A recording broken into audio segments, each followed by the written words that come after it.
Hi, this is Mike Oppenheim, and you are listening to Coffin Talk, Interviews with the Living, a weekly podcast that explores how our views on death affect the way we live our life. And this week, coming to us from Colorado after a long stint in the Bay Area and originally coming from Boston, is Mr. Anthony Spizuoco. And he is a deeply and profoundly aligned person with scientific principles, but he'll also gladly use pseudoscience like astrology to call himself a Gemini in order to justify himself as a man of dichotomy. Don't stop there, it gets even more complicated. He loves to talk about his accomplishments, but will only discuss his feelings if he's paying someone about $200 an hour, and then his feelings will flow freely. He's as happy writing music as he is developing an experimental design, which is what he does as an engineering manager at Monolith Materials, where he's trying to be at the forefront of the energy transition by producing clean hydrogen and carbon black. You might be wondering why I have someone out of my league with intelligence on Coffin Talk. There's two reasons. One, I love to interview people who are brilliant, especially about what their passion is. But two, he is the husband of a previous guest, Lisette, who talked about finding out that her father is or is not her father. It's a complicated story. It's a complicated episode. Please go back and listen if you want to. But with no further delays, Anthony is on the line, and I'm dying to ask him questions about his life, not his wife. So, Anthony, how are you? I'm doing great, Mike. How are you? I'm really good. And I there's so much more of your bio that I didn't read, but it cracked me up. It is fine. Once I start going, I just don't stop writing. And I don't even like to talk about myself, but I like to be fun. You don't, and I mean, I know you very well. I feel comfortable talking to you. You're my friend. I could text you about BS. Absolutely. I hate your sports teams. You hate mine. It's all good. I very much do. And we both suck this year, so. Yeah, we do. But I do want to start, actually, the part that was the most intriguing to me, because I've only spoken to a therapist a few times, and it's mostly because it's $200 an hour. But I liked it a lot, so I am curious. Do you enjoy therapy? Are you into it? Is it something you do reluctantly? Well, I'll tell you what. I'm new to the waters as well, and I finally jumped in. And I think I spent an entire lifetime pretending that I didn't have emotions. Like that's something that I've now come to accept. And I guess the question was why? Why is that what I kind of lean towards? And I think there was always a nice little simple blanket answer of just like, well, I'm from Boston. We're all just we're tough guys, dude guys who don't think about their feelings. So I was like, there's got to be something deeper in that. And the more I thought about it, the more I realized that, oh yeah, okay, no, childhood does actually impact adulthood. It's not just everybody else. Like you can profoundly impact any human being, and it doesn't matter what their exterior is saying, but their interior was impacted by the experiences that they've been having as specifically children. And that's what I don't know why I had this belief that I was immune to, the childhood, occurrences. But the reality is I think I had a great childhood and I had great parents, which I think unfairly set it up in my head of like, what do I have to complain about? But thinking back now, and it actually helped talking to a therapist for the first time. My first session, I don't think the therapist said a word.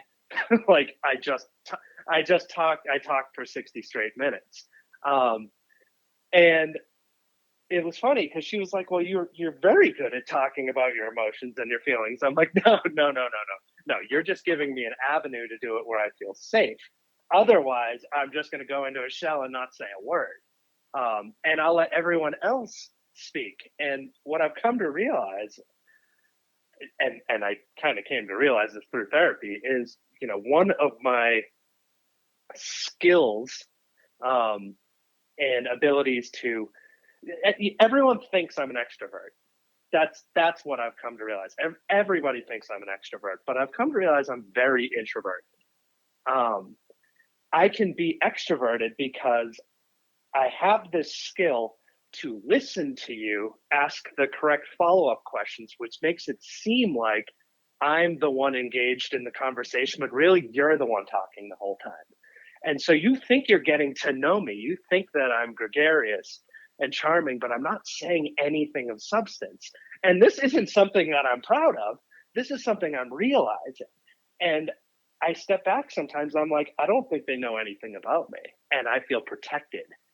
I feel that I now almost have the upper hand of like, okay, they don't know any of my secrets or anything about me, but now I feel pretty confident I understand them, which isn't a fair two-way street, right? Like, I don't think that that's the way to be. It's just kind of what I think my self-defense mechanism from, an entire lifetime has formed into. I don't think you can define what direction, your personality is going to go, and it's going to be little perturbations along the road, the tiniest little, pebble that you stumble on that changes your trajectory by, a couple of degrees is enough to completely change the direction of your entire life, right? And yeah, and so I think therapy has been great. It is certainly expensive.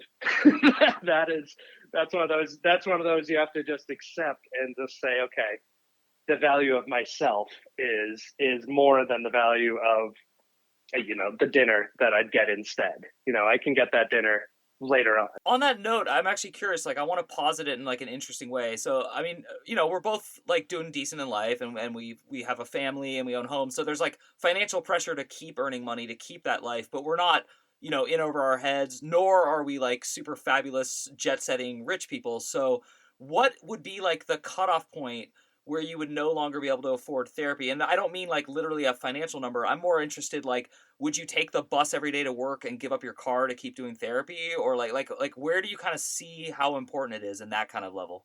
That's a great question. Okay.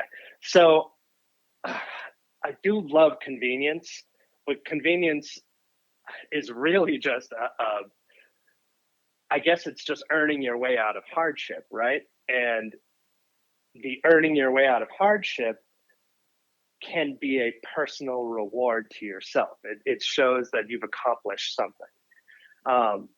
And I think that's why a lot of people who eventually become middle class or rich, start looking down upon, the taking the bus. And it takes a certain sort of person who's reached that level to finally say, like, no, but that's you've earned this, and you once did that. And once what you did actually cut your teeth, that's what made you who you are. That's your actual personality, and you shouldn't soften up. So all that is to say, if it was between self-betterment and, taking the bus, which is a perfect example, I think, then it would be hard. I'll be honest, because I do like that convenience. And once you have a kid and everything is easier, but at the same time, I used to take public transportation all the time. I would absolutely go back if it's to make my mind right, if it's to make me a better person. But I think being, academically honest, it's not like it would be that like, absolutely, of course, I'll just give up all of these conveniences in life that I've earned along the way to make sure I'm becoming a better person. We should be honest and be like, that's gonna be a little bit of a tough choice. It's not gonna be a guaranteed choice.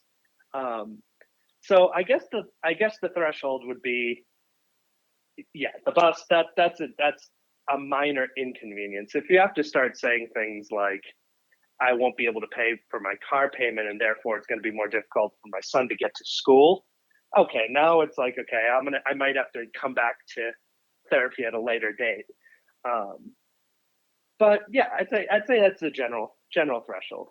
No, that's great. That was a great answer, and I'm impressed. I was gonna say proud of you, but that's a little weird. Like, I'm just impressed because I think it's hard. First of all, I am going to throw this out there. Yes, you're from Boston, and that's like a particularly famous example of what we're talking about, but it's pretty much just USA guy culture. Like, if I show up to your house to watch the game on Sunday and I start sharing my feelings, let alone oversharing, it's an embarrassment for everyone. And I'm not saying that's good or bad, but I'm saying that is totally status quo. So, like, I think we're in a new era where, well, actually, maybe we're just getting older, where you start to realize, like, I can show up to those places and be fine, but I need a different place to share. So I am curious if you've learned from therapy, is there like a vulnerability you have that you should, and you don't have to say what it is, but that you should be sharing with your general friends? Or is it more that you're just learning about yourself and then you get better? I think being able to speak about my feelings out of myself is kind of the number one thing I need to do to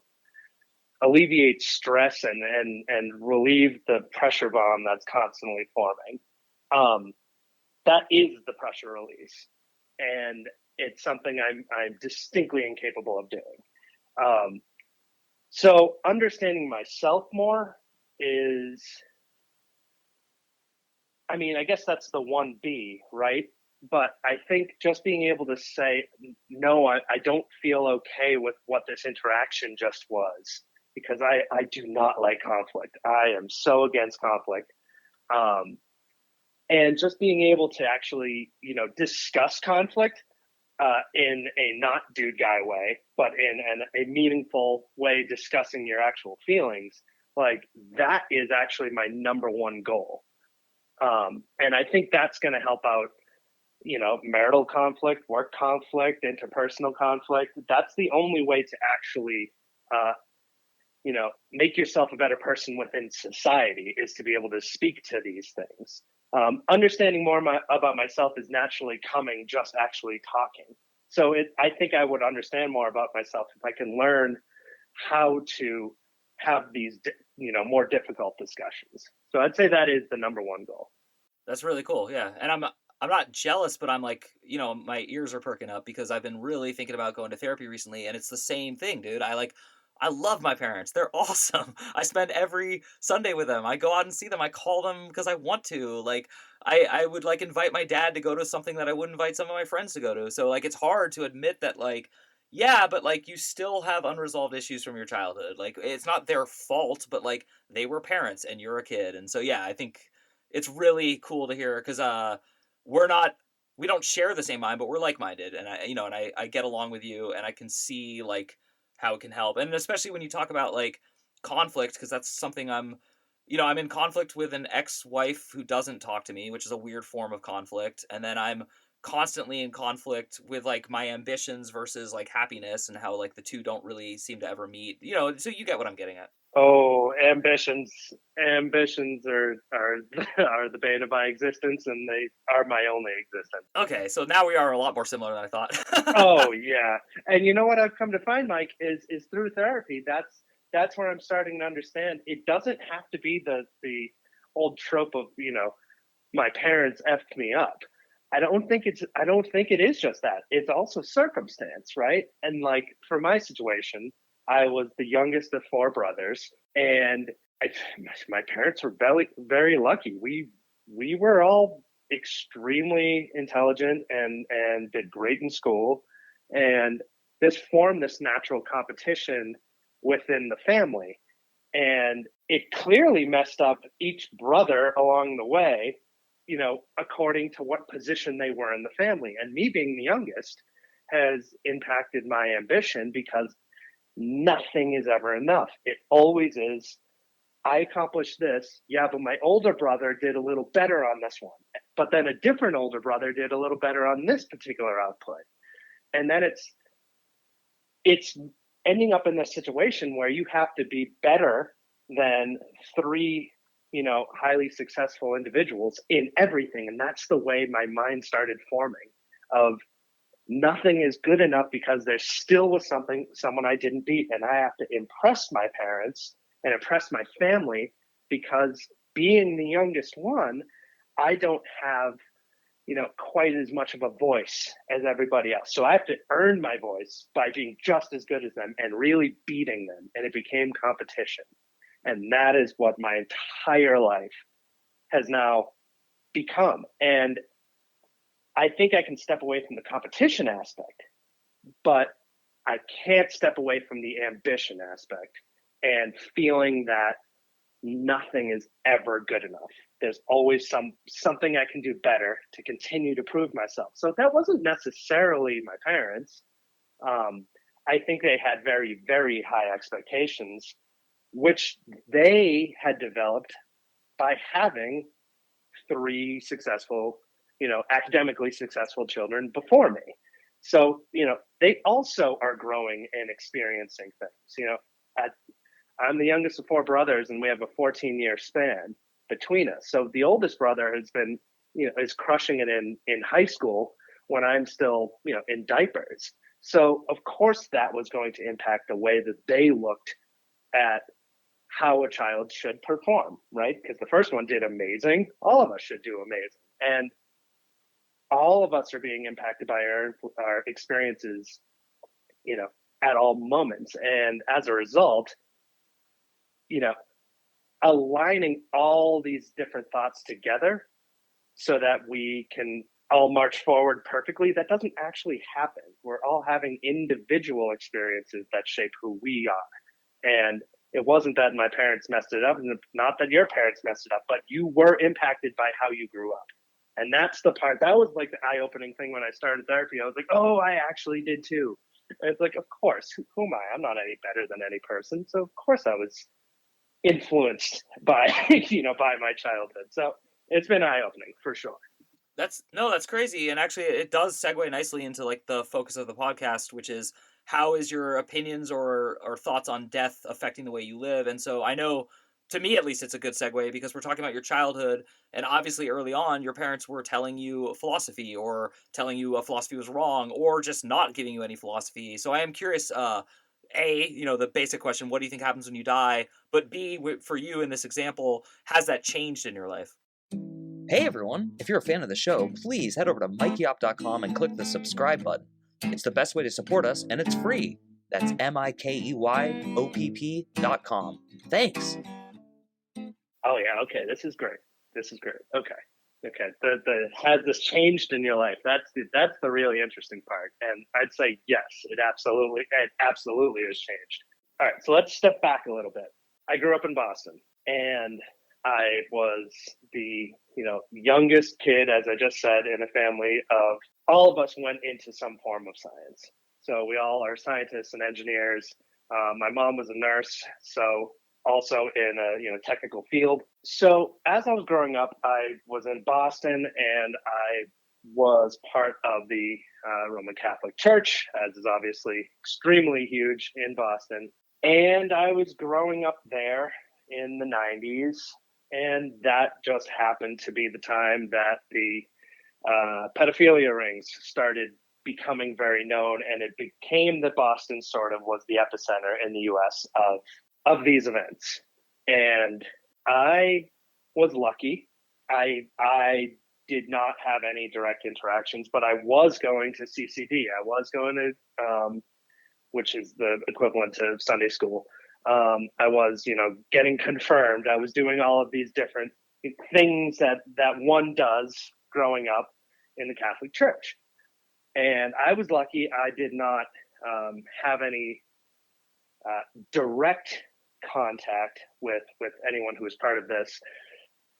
I didn't have any nefarious direct contact. I absolutely had direct contact with someone who was accused and eventually removed from the church.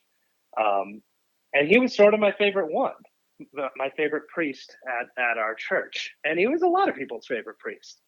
And it wasn't just our church, it was a lot of churches in the archdiocese, hardest word to say in the world, of Boston. We all, this happened to a lot of us where, your favorite priest was removed. So I lost all faith in that organization. Every ounce of faith that I could lose in the organization, I did. I didn't want to disappoint my parents. I still had to finish getting confirmed. There's a hysterical example when I was in, 8th grade, when you're coming up to confirmation. We had to write an essay, and everyone wrote their essay, about what God means to you or whatever. And everyone's mailing in. They're not doing anything. No one wants to write an essay for CCD. They have work at school to do. So you're not going to do any work for, Sunday school. But I wrote a 20-page essay, and it was called Papal Fallibility, and it was about all of the corruptions of the Catholic Church throughout the previous 2,000 years. And it's been corrupt the entire way. Now, I am not trying to be inflammatory about this. Certain things are factual. One that is factual is that the Roman Catholic Church has had a corruption issue for 2 millennia. the level of examples are overwhelming of this, because power corrupts and absolute power corrupts absolutely. Everyone knows that. And the Roman Catholic Church for a very long period of time had absolute power. And there's not been an example of someone or some entity that's had absolute power who has not broke bad at some point. I'm getting into all this because, I lost all faith in faith completely. And I broke fully towards science. I'm a man of science, and science is the truth. And, I think that might have been based on some shock and hurt because of what I had experienced through the church in Boston. And it's such a horrifying thing to occur and so disgusting. And I'm just like, here's just another example of everything that's wrong with organized religion. And I lumped it all in. Not just the Catholic Church anymore. I'm going all organized religion. And I'm saying this is the source of all, this is the source of all warfare. This is the source of all unhappiness. All conflict is coming from organized religion.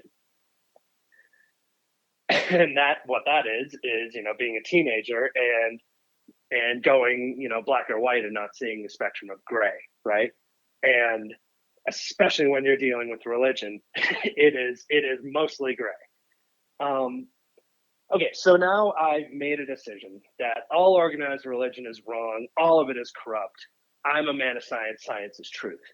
Okay, so then I hold that for a decade at least. And I get my chemical engineering degree and I learn more about science, and it becomes even more clear to me. It wasn't until after I graduated that I actually started pulling back on this a little bit. And here's my stance at the moment. I would call myself agnostic at this point rather than atheist. And once again, everybody is entitled to their own belief system and opinions, and it is their right. And one could say God-given right. I'm not going to say God-given right in this particular context. But at least in the country we're in, this should be a freedom that we have. But we should have the right to that belief system. My stance on it at this juncture is that none of these organized religions are correct. And there's nothing wrong with that. Now, what do I mean by that? I think you've had extraordinarily brilliant people throughout millennia. We've always had beliefs in something bigger, but those beliefs are wildly different from each other. Between having, Greek gods in the sky battling over us, to one single entity that, depending on the religion, can be considered as being the same or not the same. If you're talking about God or Allah, you have situations where you have, Confucius or Buddha, like all of these are totally legitimate people to believe in. Absolutely. And if you believe in the tenets that they are teaching, then I think it's very important to live your life by such tenets if they are making your life happier and they're making you a better person. But the actual entity itself, I think it's just complete human hubris to think we have any idea. And I think it's totally selfish to say, I'm the right one, and all these other 7 billion people who don't believe in me or what I believe in are the wrong ones. That is truly arrogant. So I do not abide by any organized religion. However, it actually is now science that's made me say, oh, wait, maybe there is something a little more here. Because all the time at this point, we discover things that push the limits of the reality we understand. And it's becoming abundantly clear that what we see is absolutely not the whole story. There's going to be two major driving factors of the entire universe that we cannot measure, and we can only infer that it's there. That's dark matter and dark energy. The universe cannot exist in the way that it does if both of these forces, they're even forces. One is quite literally a mass and one is an energy. We're not working in conjunction in the background, in the fabric of the universe. That's the reason that the universe isn't collapsing upon itself. But how are the galaxies actually creating this web within the universe where there's areas of higher concentration of stars and lower concentration of stars. Well, that all relates to dark energy. We can't measure these. All we can do is infer what is occurring. We're lucky we can even do that. But there are two foundational aspects of the entire universe that is driving the way that the universe is actually operating that cannot be measured. It must be there. So now that makes me say something along the lines of like, okay, there's yet another layer that we can't see, or at least at this point understand, but it's there. So that's telling me, okay, there's a lot more than meets the eye. So something like an all-powerful entity that created everything could seem more possible. But at the same time, I don't actually particularly think it is one great entity with, a personality associated with it. I actually think that there could be a fabric of energy that we all dissipate to upon death. Is the soul intact is the question. And something within another tenet of the universe is that information cannot be destroyed. It can be transformed. This is another tenet of the universe. Energy will be in several different forms. And there's way more than you can think of. It's more than just potential and kinetic. And there's several different forms of energy and energy states.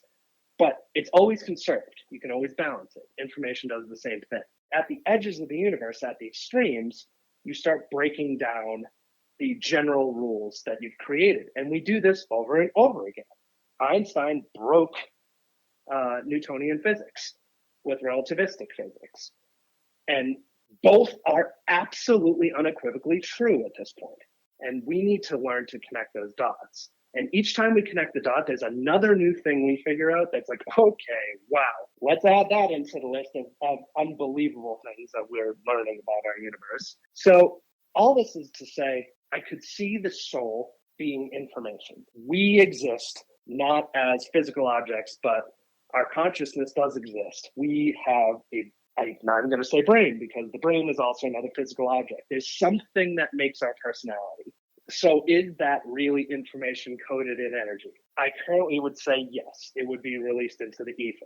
My opinion, based on scientific understanding, it takes a lot of energy to maintain form. And that's what the entire basis of entropy, which usually is considered the concept of working towards chaos. That's a simplistic way to think of it, but it's the most straightforward way to think about it, is that the universe will always progress towards chaos. That's because maintaining form takes energy. Yeah, I would love feedback from my audience, because I followed you all along that journey and I loved it, and it was like very precise, and I think there's so much like wisdom in the science meets philosophy part of it. You really eloquently explained so much in that answer. I appreciate that. And isn't that such a beautiful end result, is that we all dissipate into effectively, with this concept I'm building, effectively one soul, one underlying energy. And there are underlying energies in this universe. The microwave background is one example of it. This concept of an unseen energy that represents the souls of all living things. And I guess that would be beyond the conscious living things. I would argue that every, tree that died and every piece of algae under the sea that died also would join this blanket of energy that's across the entire universe. And that would also mean, in this context, which I think is very, very important, is every alien race, that there is no statistical possibility that we aren't just rife with life in this universe, is also part of this blanket of energy, this background of energy that exists everywhere all at once. That is totally beautiful, and I love the Fermi paradox. Is like something I'm more than obsessed with now, especially with like what the government's released. I just think most people don't think a scientist is going to come on my show and then proceed to explain how science is making him warm and gushy, and like thinking that we're all souls going to combine in energy. And I think that's a beautiful philosophy, and I'm so thankful you shared it. You actually got us from like the self and psychology and seeing a therapist and real world problems, moved it seamlessly into science and space and Catholicism. And so at the end of this podcast, my brain is not dizzy. It's the opposite. I feel like there was actually like a coherent narrative that went through. So I cannot thank you enough. I could have talked for hours. Well, thank you again, Anthony, for coming on the show. And to all of the people listening at home, the best way to support the show is to rate us positively on Apple and or Spotify, and to subscribe for free at mikeyop.com, MIKEYOPP.com, to the essay and podcast. Comes out once a week. And I hope you really think about what he said, that maybe we're all from one source and eventually going to return to that source, but you can do great things while you're in the form part of all that, and I hope you do. And my name is Mike Oppenheim. You've been listening to Coffin Talk, and we will see you soon.